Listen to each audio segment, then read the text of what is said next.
এইভাবে চিকেন বানিয়ে নিজের দর বাড়িয়ে নাও, কারণ এই রেসিপির নাম চিকেন দরবারি। দেখতেও যেমন খাসা, খেতেও তেমনই হেভি টেস্ট। একবার বানালে তোমার দর বাড়বেই গ্যারেন্টি।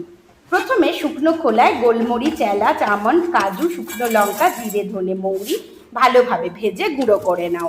এবার কড়াইতে সর্ষের তেলের মধ্যে 300 গ্রাম পেঁয়াজ দিয়ে ভালোভাবে ভেজে সেখান থেকে অর্ধেক পেঁয়াজ তুলে নিয়ে বাকি অর্ধেকের মধ্যে গোটা গরম মশলা, আদা, রসুন ও কাঁচা লঙ্কার পেস্ট দিয়ে ভালোভাবে ভেজে চিকেন দিয়ে কষাতে থাকো।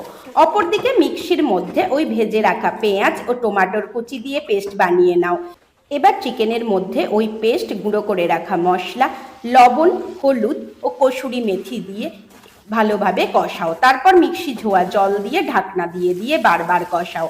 মাংস থেকে তেল ছেড়ে দিলে পরিমাণ মতো জল দাও, দিয়ে আরও কিছুক্ষণ কষিয়ে সবশেষে ফ্রেশ ক্রিম ও 1 চামচ ঘি দিয়ে মিশিয়ে নামিয়ে নিলেই রেডি। কেমন হয়েছে জানিও, আর পাশে থেকো।